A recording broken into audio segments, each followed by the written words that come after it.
In the year 1162, on the windswept banks of the Onon River in what is now northeastern Mongolia, a boy was born clutching a clot of blood in his fist.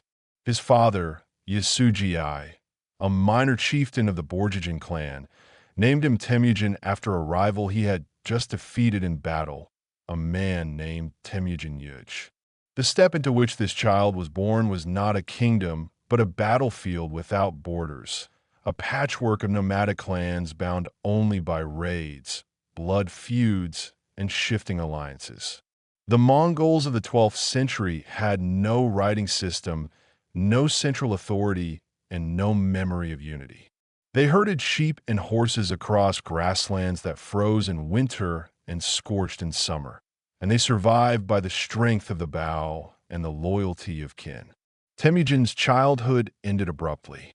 When he was about 9 years old, his father was poisoned by Tatars during a meal offered under the guise of hospitality, a common and lethal trap on the steppe. With Yasugii dead, the clan that had followed him abandoned his widow, Holon, and her children, leaving them without protection, livestock, or status. This abandonment was deliberate cruelty rather than misfortune. A leaderless family was considered worthless, and the Teikid clan that had once served Yasugii rode away rather than support a fatherless boy. Holon was forced to raise Temujin and his siblings on wild fruits, roots, and fish, an existence that would have killed most noble-born children of the steppe. It was during these desperate years that Temujin revealed the ruthlessness that would later define his rule. A dispute over a fish and a marmot escalated into a fatal confrontation with his older half-brother Begtur, whom Temujin and his full brother Kasar killed in cold blood.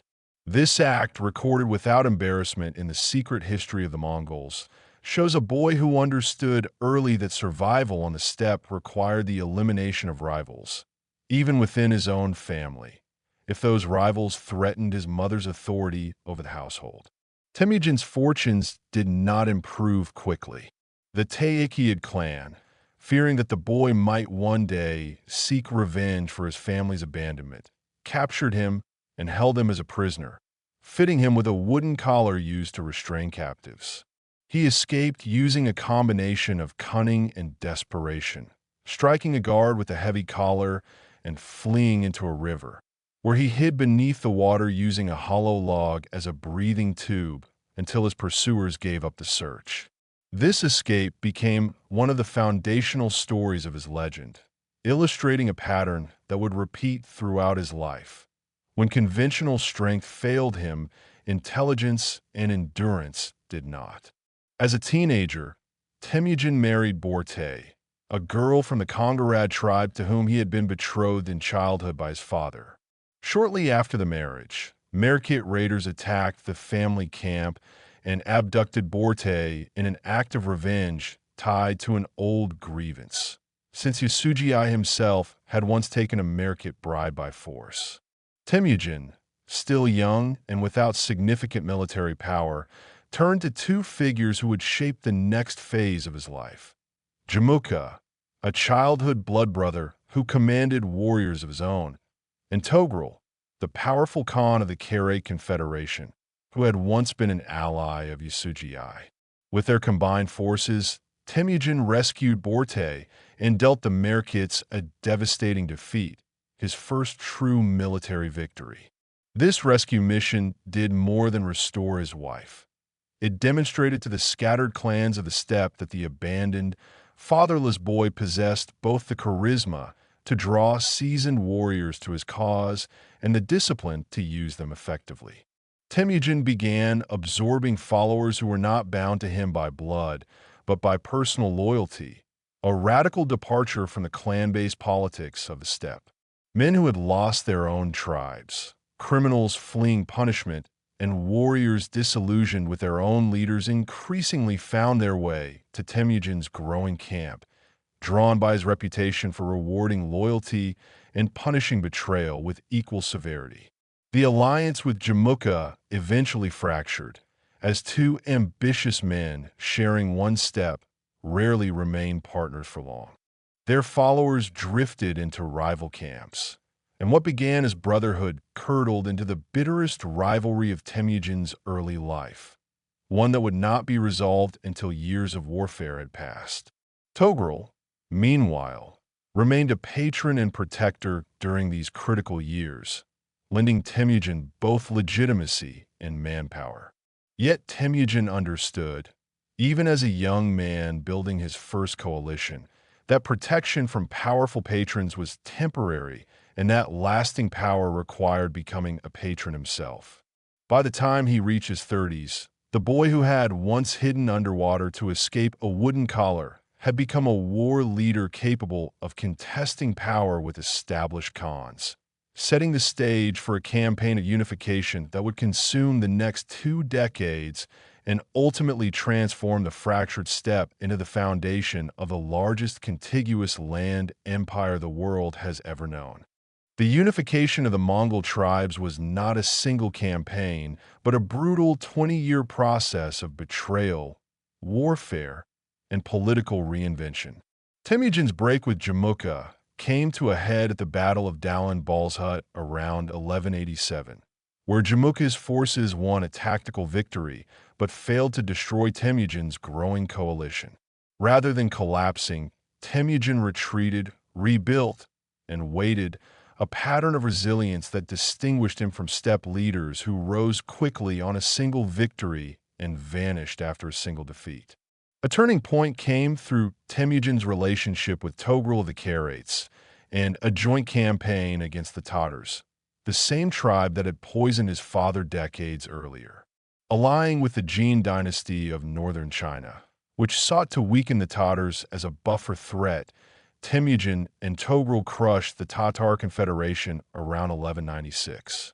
In the aftermath, Temujin ordered the execution of Tatar males taller than a cart axle, sparing only young children who were absorbed into Mongol households, a policy that eliminated a rival population while replenishing his own. The Jin court rewarded Temujin with a military title, providing him unexpected legitimacy among other steppe powers. Temujin's relationship with Togrul deteriorated as his own power grew to rival that of his patron. Togrul's son Sungum, fearing Temujin's ambitions, conspired against him, and a planned marriage alliance was used as a trap. Temujin narrowly escaped an ambush and was forced into one of the lowest points of his career, fleeing with a small band of followers and surviving for a time by drinking water from muddy stream. An episode the Mongols remembered as the moment that tested true loyalty, since those who stayed with him through this humiliation became his most trusted commanders. He rebuilt his strength, defeated the Kharate Confederation in 1203, and absorbed Togrul's followers and territory into his own expanding power base. The most dangerous remaining rival was Jamukha, who had been declared Genghis Khan, a universal ruler by a coalition of tribes opposed to Temujin, including the powerful Naimans. The decisive confrontation came in 1204 at the Battle of Chakramath against the Naiman Confederation under Tayang Khan. Temujin's forces used disciplined formations, deceptive campfire tactics to inflate the apparent size of his army, and coordinated cavalry maneuvers to break the larger Naiman force. Jamukha, who had allied himself with the Naimans, fled, but was eventually betrayed by his own followers and brought before Temujin. According to the secret history, Temujin offered his former blood brother the chance to rejoin him, but ultimately had him executed, ending a rivalry that had defined both their lives and removing the last major obstacle to unification. In 1206, at a great assembly known as a Kurultai held near the Onon River, Temujin was proclaimed Genghis Khan, a title generally interpreted as meaning universal or fierce ruler. This moment marked the formal birth of the Mongol nation as a unified political entity rather than a loose collection of warring clans. Genghis Khan immediately set about restructuring steppe society in ways that would prove decisive for future conquest. He dissolved the old tribal hierarchies and reorganized the entire population into a decimal military system of units of 10, 100, 1,000, and 10,000, called Arban, Jagan, Minghan, and Tuman. Soldiers were no longer bound to their birth clans, but to these new units, breaking the old loyalties that had fueled generations of internal warfare. He also established the Yasa, a body of law that applied uniformly across the new Mongol nation, covering matters from military discipline to religious tolerance to the prohibition of theft and adultery among Mongols themselves. Religious freedom was guaranteed, a pragmatic policy that allowed Genghis Khan to govern Buddhists, Muslims, Christians, and shamanists without provoking unnecessary rebellion.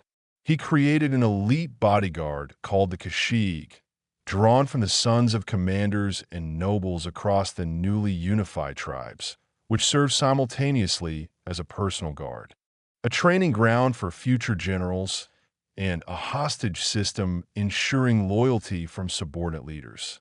He also commissioned the creation of a Mongol script adapted from the Uyghur alphabet, allowing for the first time the codification of laws, census records, and administrative orders.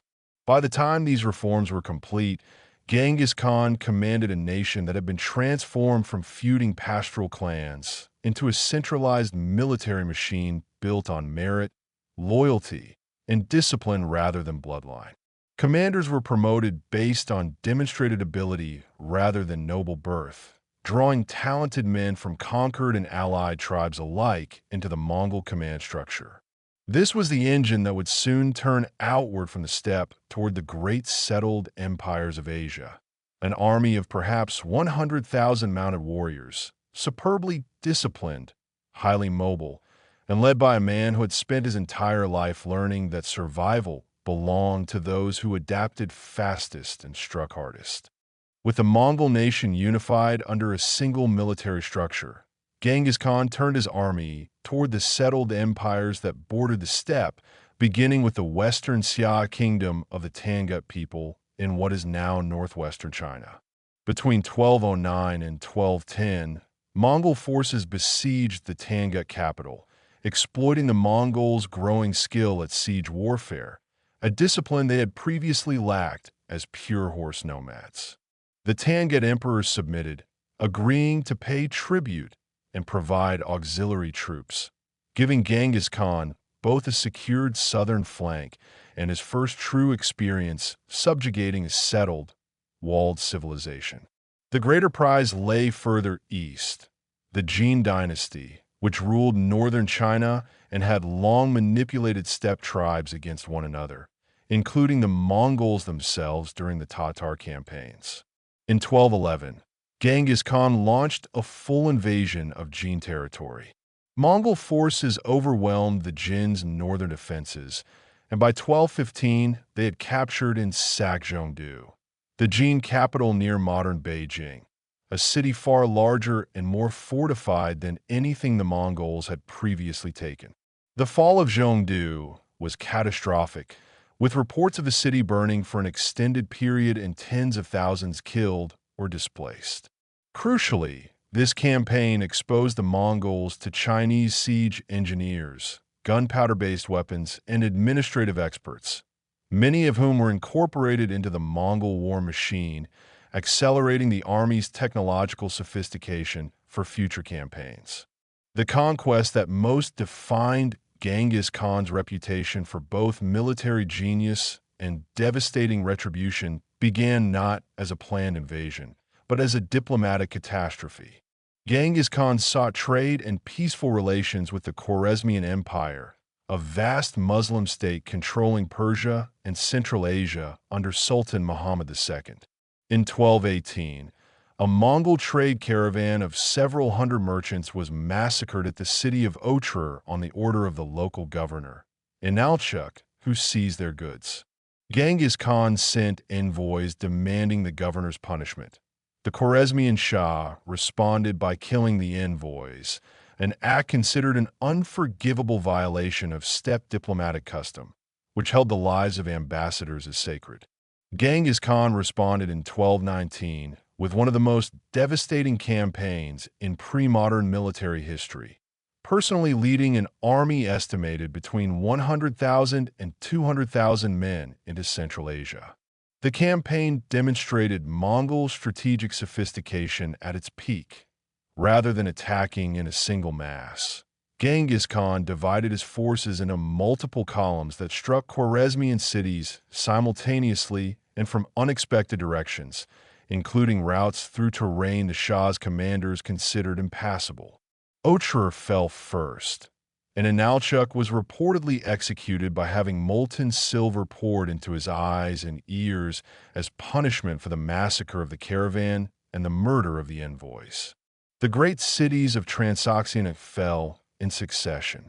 Bokhara surrendered after a short siege in 1220, and Genghis Khan reportedly addressed its citizens directly, declaring that he was the flail of God sent to punish them for their sins, a statement recorded by the Persian historian Jajani that reflects how deeply Genghis Khan understood the psychological dimension of conquest. Samarkand, one of the great cities of the Islamic world, fell shortly after despite a substantial garrison and war elephants. And Urgench, the Khwarezmian capital, endured a long and bloody siege before being destroyed so thoroughly that the Mongols reportedly diverted the Amu Darya River to flood its ruins. Sultan Muhammad II fled westward and died in obscurity on an island in the Caspian Sea, while his son Jalal ad-Din continued resistance for years, defeating a Mongol detachment at Parwan before ultimately being driven into exile after a final defeat at the Indus River. The human cost of the Khwarezmian campaign remains debated among historians, with medieval chroniclers citing death tolls in the hundreds of thousands or even millions for individual cities, figures modern historians treat with considerable caution given the conventions of medieval reporting. Though even conservative estimates describe devastation on a scale that depopulated entire regions of Central Asia for generations. Genghis Khan also dispatched a reconnaissance force under his general Subutai Engib that circled the Caspian Sea, defeated Georgian and Russian forces of the Kalkar River in 1223, and returned having scouted territory the Mongols would not formally conquer for another decade. A campaign of reconnaissance and conquest combined that had no precedent in world history. By the time Genghis Khan turned back toward Mongolia in the early 1220s, his empire stretched from the Pacific coast of China to the Caspian Sea, the largest contiguous territory ever brought under a single ruler's authority up to that point, achieved within barely 15 years of campaigns launched by a man who had once been a penniless fugitive hiding from his own kinsmen on the open steppe. By the mid-1220s, Genghis Khan was an old man by steppe standards, likely in his early 60s, yet he had not finished settling old scores. The Tangut Kingdom of Western Xia, his earlier vassal, had refused to send troops for the Khwarezmian campaign and had grown defiant in his absence. In 1226, Genghis Khan personally led a final campaign against the Tangut, a decision that would cost him his life. According to the most widely cited account, he fell from his horse while hunting wild horses near the Tangut border, an injury that worsened over the following months as fever set in, though other traditions claim he was wounded in battle or died of illness contracted during the campaign. Regardless of the precise cause, Genghis Khan died in August 1227, with the Tangut capital falling and its population reportedly slaughtered shortly after his death, possibly on his prior orders, as a final act of vengeance carried out by his successors. True to the secrecy that had characterized his entire approach to power, Genghis Khan's burial location was deliberately concealed. According to tradition, his funeral procession killed anyone encountered along the route to prevent word of his death from spreading before his successor was secured, and the soldiers who buried him were themselves killed, along with the slaves who dug the grave, to ensure the location remained unknown forever. A river was reportedly diverted over the burial site, and trees were planted to erase any trace of the grave. Despite centuries of searching, including modern satellite and archaeological surveys around the Kenai Mountains believed to be near the site, the tomb of Genghis Khan has never been definitively located, making him one of history's most powerful rulers to leave behind no marked grave. Before his death, Genghis Khan had already addressed the question of succession, a problem that had destroyed many steppe confederations before him. He designated his third son, Ogdi, as his successor over his oldest son Joki, whose paternity had been questioned due to Borte's earlier captivity among the Merkits, and over his second son Chagatai, whose rivalry with Joki threatened to fracture the family. Genghis Khan divided his empire among his sons and grandsons as appanage even before his death. Joki's line received the westernmost territories that would become the Golden Horde, Chagatai received Central Asia, and Ogdi confirmed as Great Khan at a Kurultai in 1229, inherited the central administration along with the heartland of Mongolia and the responsibility of continuing the conquests his father had begun. The momentum Genghis Khan had built did not die with him. Under his successors, the Mongol Empire expanded to become the largest contiguous land empire in recorded history, eventually stretching from Korea and the Sea of Japan in the east to Hungary and Poland in the west, encompassing roughly 23 million square kilometers at its greatest extent under his grandsons, a territory larger than the combined size of Africa and Western Europe. Ogdi completed the conquest of the Jin dynasty, while his nephew Badu and the general Subutai, the same commander who had scouted Eastern Europe years earlier, led an extraordinary campaign in the 1230s and 1240s that crushed Kievan Rus, destroyed Polish and Hungarian armies at the battles of Liegnitz and Mohi in 1241, and brought Mongol horsemen within striking distance of Vienna before internal politics, following Ogdi's death, pulled the army back east. Genghis Khan's grandson Kublai would later complete the conquest of southern China and found the Yuan dynasty, ruling as Great Khan and Emperor of China simultaneously. Beyond the staggering scale of conquest, Genghis Khan's empire produced what historians call the Pax Mongolica, a period of relative stability across Eurasia that, despite the horrific violence of the conquests themselves, enabled an unprecedented flow of trade, ideas, and people along a unified network of roads and relay stations stretching from China to Europe. Merchants, including the Polo family, missionaries, and diplomats could travel from the Mediterranean to the Pacific under a degree of protection that had not existed before and would not exist again for centuries, accelerating the exchange of technologies such as printing, gunpowder, and the compass between East and West. Genghis Khan's policy of religious tolerance, his meritocratic military structure, and his codified legal system also influenced governance across the territories his descendants ruled for generations. Genghis Khan's legacy remains one of profound contradiction, a ruler responsible for some of the deadliest military campaigns in human history, with estimates of total deaths during the Mongol conquests ranging into the tens of millions, yet also the architect of a connected world that reshaped trade, migration, and cultural exchange across the largest land empire ever assembled. Modern genetic studies have suggested that a significant percentage of men across Asia carry Y chromosome markers linked to his lineage, a testament to the sheer scale of his dynasty's reach. From a child who once hid underwater to escape a wooden slave collar to the founder of an empire spanning 2 continents, Genghis Khan's life remains one of history's most extreme demonstrations of how ambition, discipline, and ruthlessness can redraw the map of the world.